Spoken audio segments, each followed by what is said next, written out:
Hello friends, welcome to Indian Flavours. இன்னைக்கு நாம ரொம்பவே சுவையான நெத்திலி மீன் அவியல் எப்படி பண்றதுன்னு பார்க்கலாம். இது சூடான சாதத்தோட சாப்பிட ரொம்ப நல்லா இருக்கும். வாங்க எப்படி பண்றதுன்னு பார்க்கலாம். ஃபர்ஸ்ட் நம்ம மீன் அவியல் பண்றதுக்கு தேவையான பொருட்கள் என்னதெல்லாம் பார்க்கலாம். 300 கிராம் நெத்திலி மீனை நல்லா க்ளீன் பண்ணிட்டு வாஷ் பண்ணி எடுத்து வச்சிருக்கேன்.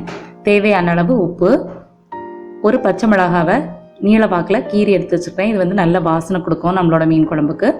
அடுத்தது கொஞ்சமாக கருவேப்பிலை, ஒரு சின்ன சைஸ் மாங்காயில் தோல் சீவிட்டு பாதியை வந்து பொடி பொடியாக கட் பண்ணி எடுத்து வச்சுருப்பேன். ஒரு பாதி அளவு முருங்கைக்காயை தோல் சீவிட்டு கட் பண்ணி வச்சுருப்பேன்.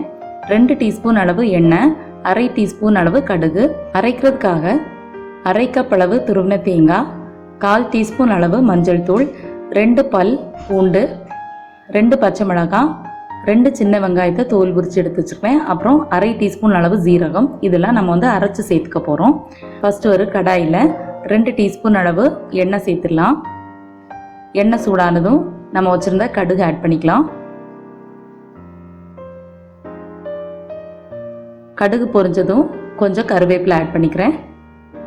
கருவேப்பிலை நல்லா பொரிஞ்சதும் நம்ம கட் பண்ணி வச்சுருந்த மாங்காய், முருங்கைக்காய், அப்புறம் பச்சை மிளகாய் இது எல்லாத்தையும் சேர்த்துட்டு ஒரு வாட்டி நல்லா மிக்ஸ் பண்ணி விட்டுடலாம். மாங்காய் வந்து நல்லா புளிக்கிற மாங்காயை சேர்த்துக்கோங்க. மாங்காய் இல்லைன்னா நீங்கள் வந்து கொஞ்சம் புளி சேர்த்துக்கணும். இதெல்லாம் சேர்த்து வதக்குனதுக்கு அப்புறமா நம்ம வந்து க்ளீன் பண்ணி எடுத்து வச்சுருந்தா மீனை சேர்த்து மீன் உடஞ்சிடாமல் லைட்டாக கலந்து விட்டுடுங்க. லைட்டாக கலந்து விட்டதுக்கு அப்புறமா மீன் வேகிறதுக்கு தேவையான அளவு தண்ணி சேர்த்துடலாம்.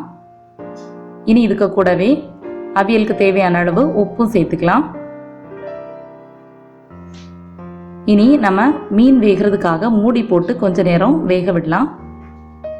மீன் கொஞ்சம் வேகட்டும். அதுக்குள்ளே நம்ம அரைக்கிறதுக்காக எடுத்து வச்சுருந்த எல்லா பொருட்களையுமே வந்து தண்ணி எதுவும் சேர்க்காம ட்ரையாக கொஞ்சம் நரன்னு அவியலுக்கெல்லாம் நம்ம அரைப்போம்ல அது மாதிரி அரைச்சி எடுத்துக்கலாம். இந்த மாதிரி நரன்னு அரைச்சி எடுத்துக்கோங்க. இப்போ நம்ம ஓப்பன் பண்ணி பார்த்தோன்னா மீன் வந்து பாதி அளவு வெந்திருக்கு. இந்த டைமில் நம்ம அரைச்சி வச்சுருந்த தேங்காய் விழுதை சேர்த்துடலாம். தேங்காய் சேர்த்துட்டு மீன் உடஞ்சிடாமல் லைட்டாக மிக்ஸ் பண்ணி விட்டுக்கோங்க.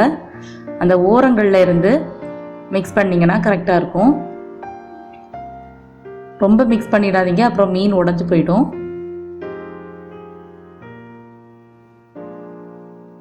ஒரு ஸ்பூன் வச்சு லைட்டாக இந்த மாதிரி மிக்ஸ் பண்ணி விட்டுக்கோங்க. அப்போ தான் அந்த மசாலா வந்து எல்லா இடத்துலையுமே கரெக்டாக பிடிக்கும். கலந்து விட்டுட்டு மறுபடியும் க்ளோஸ் பண்ணி வச்சு நல்லா வேக விட்டுடலாம். கொஞ்ச நேரம் நல்லா வேக விட்டதுக்கு அப்புறமா நம்ம ஓப்பன் பண்ணி பார்க்குறோம். பாருங்கள், நம்மளோட மாங்காய், முருங்கைக்காய், மீன் எல்லாமே நல்லா வெந்துருச்சு. நம்ம சேர்த்த தண்ணியில் கொஞ்சம் பாக்கி இருக்குது. ஸோ இதை நல்லா கலந்து விட்டுட்டு மறுபடியும் மூடி போட்டு கொஞ்சம் வேக விட்டுடலாம். இப்போ கொஞ்ச நேரம் வேக விட்டதுக்கு அப்புறமா பாருங்கள், நம்மளோட மீன் வந்து எல்லாம் நல்லா வெந்து வந்திருக்கு. நம்ம சேர்த்த தண்ணியும் வற்றி ட்ரையாக வந்திருக்குது. இதான் கரெக்டான கன்சிஸ்டன்சி. இந்த டைமில் நம்ம வந்து ஸ்டவ் ஆஃப் பண்ணிடலாம். இதை சூடாக சர்வ் பண்ணுங்கள். இது ரொம்பவே சூப்பரான ஒரு ரெசிபி. உங்கள் எல்லாருக்கும் நிச்சயமாக பிடிக்கும். செஞ்சு பார்த்துட்டு எப்படி இருந்துச்சுன்னு கமெண்ட் சொல்லுங்கள். இன்னொரு நல்ல வீடியோவில் உங்கள் எல்லாரையும் மீட் பண்ணுறேன். அது வரைக்கும் பை ஃப்ரெண்ட்ஸ்.